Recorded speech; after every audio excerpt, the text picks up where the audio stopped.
Graça e paz, meus irmãos, pastor Gilson Soares, da Igreja Boas Novas, em Guarabira, passando aqui para trazer uma série de mensagens de Charles G. Finney.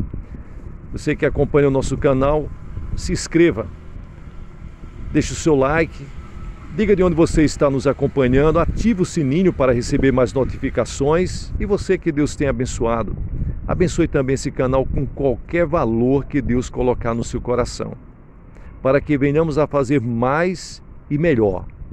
Embaixo na descrição você vai saber como fazer isso através do número da conta e através da chave Pix. Que Deus abençoe vocês. Vamos para a mensagem de hoje. Charles G. Finney, Poder do Alto. Peço vênia para que, através dessa mensagem, venhamos a corrigir a impressão errônea recebida por alguns dos participantes do recente concílio em Oberlin, do breve comentário que eles fiz tanto no sábado como no domingo. Na primeira dessas ocasiões, chamei a atenção dos presentes para a missão da igreja, de fazer discípulos de todas as nações, de acordo com o registro de Mateus e de Lucas. Afirmei que essa incumbência foi dada por Cristo a toda a igreja, da qual todos os membros têm esta obrigação de fazer da conversão do mundo o trabalho a que dedique a sua vida. Levantei então duas questões. Primeiro, de que necessitamos para conseguir sucesso nessa obra imensa? Segundo, como podemos obtê-lo?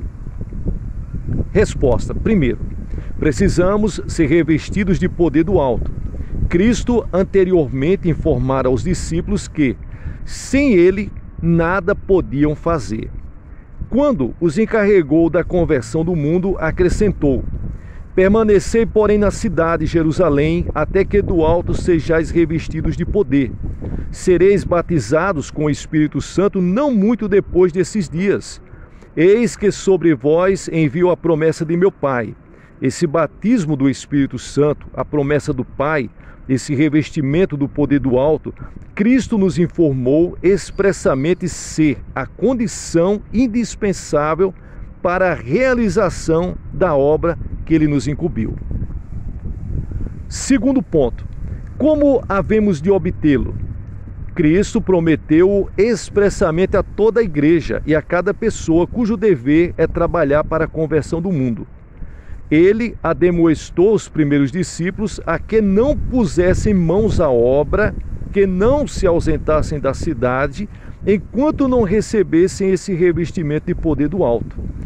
Tanto a promessa como a demonstração têm igual aplicação a todos os cristãos de todos os tempos e de todas as épocas. Ninguém, em tempo algum, tem o direito de esperar por êxito, se não obtiver primeiro o poder do alto. O exemplo dos primeiros discípulos ensina-nos como obter esse revestimento.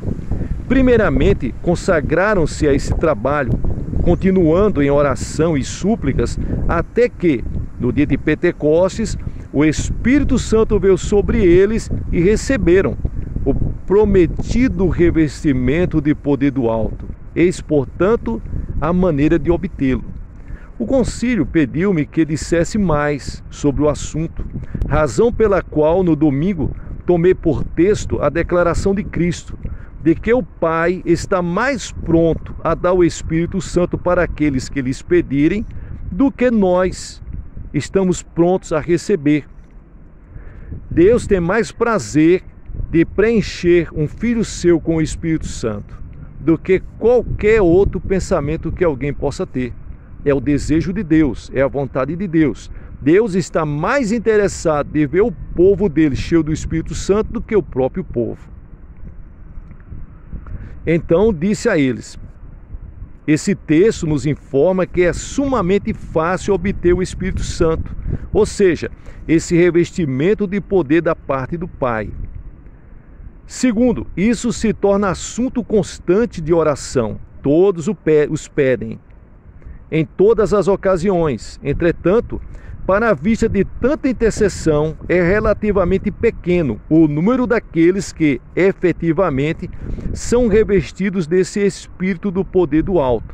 A lacuna não é preenchida, a falta de poder é assunto de constante reclamação. Cristo diz: tudo O que você pedir, te darei.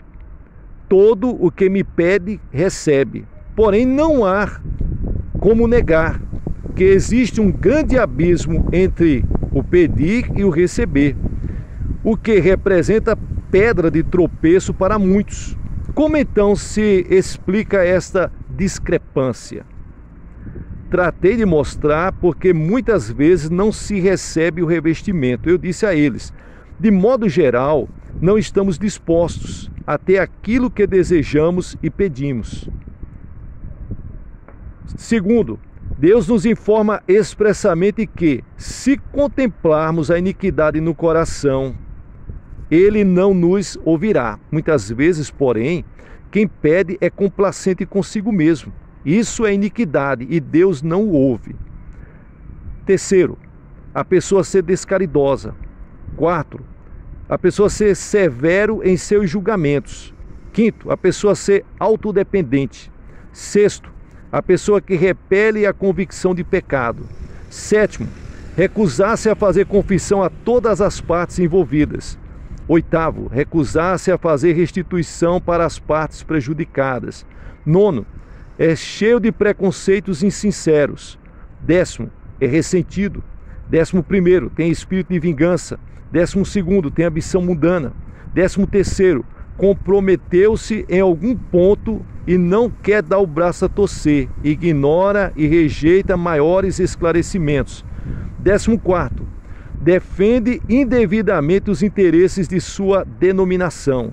15º, defende indevidamente os interesses da sua própria congregação. 16º, resiste aos ensinos do Espírito Santo. 17º, entristece o Espírito Santo com dissensão. 18º, extingue o Espírito pela persistência em justificar o mal. 19º, entristece-o pela falta de vigilância. 20º, resiste-lhe dando largas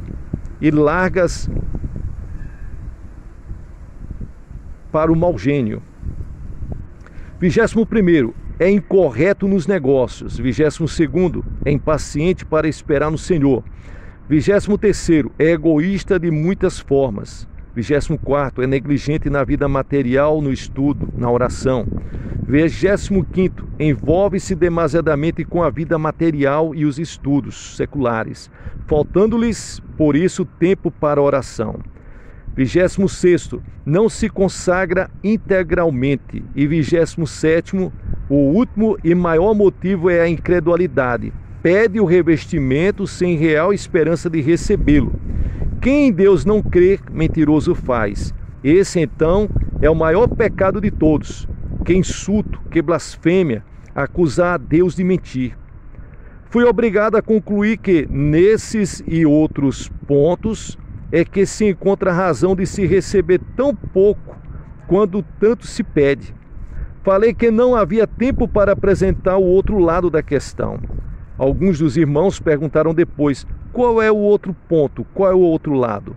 O outro lado é apresentar a certeza de que recebemos o prometido revestimento de poder do alto e seremos bem-sucedidos em ganhar almas. Desde que peçamos e cumpramos as condições claramente reveladas da oração vitoriosa. Observa-se que o que eu disse no domingo versava sobre o mesmo assunto do dia anterior e era um adiamento do outro dia. O mal entendido a que fiz alusão foi o seguinte: se primeiro nos desfizermos de todos esses pecados que nos impedem de receber o revestimento, não estaremos já de posse da bênção? De que mais precisamos? Resposta: a grande diferença entre a paz e o poder do Espírito Santo na alma. Os discípulos eram cristãos antes do dia de Pentecostes e, como tais, possuíam essa medida do Espírito Santo. Forçosamente tinham a paz resultante do perdão dos pecados e do estado de justificação. Porém, ainda não tinham o revestimento de poder necessário para desempenharem a obra que lhes fora atribuída. Tinham a paz que Cristo lhes dera, mas não o poder que lhes prometera. Isso pode se dar com todos os cristãos e, a meu ver, está exatamente aí o grande erro da igreja e do ministério. Descansam na convenção e não buscam até obter esse revestimento de poder do alto. Resulta que tantos que professam a fé não têm poder nem com Deus e nem com o homem. Não são vitoriosos nem com um nem com o outro. Agarram-se a uma esperança em Cristo, chegando mesmo a ingressar no ministério, mas deixam de parte a demonstração a que esperem até que sejam revestidos do poder do alto. Mas traga alguém todos os dízimos e todas as ofertas ao tesouro de Deus, deponha tudo sobre o altar, nisso aprove a Deus, e verificará que Deus abrirá a janela dos céus e derramará uma bênção tal que dela advenha a maior abastança. Muito obrigado você que tem acompanhado conosco até agora. Eu peço a você que desculpe os erros de interpretação, é porque estamos fazendo tudo ao vivo e a cores, não estamos fazendo em estúdios, estamos optando por fazer ao ar livre, em movimento. Que Deus abençoe você, muita paz, muita luz. O importante é que você absorva a mensagem que foi passada para você, que você entenda, faça o mesmo e seja cheio do Espírito Santo de Deus para ganhar almas para o reino de Deus. Muita paz, muita luz, sucesso na sua caminhada.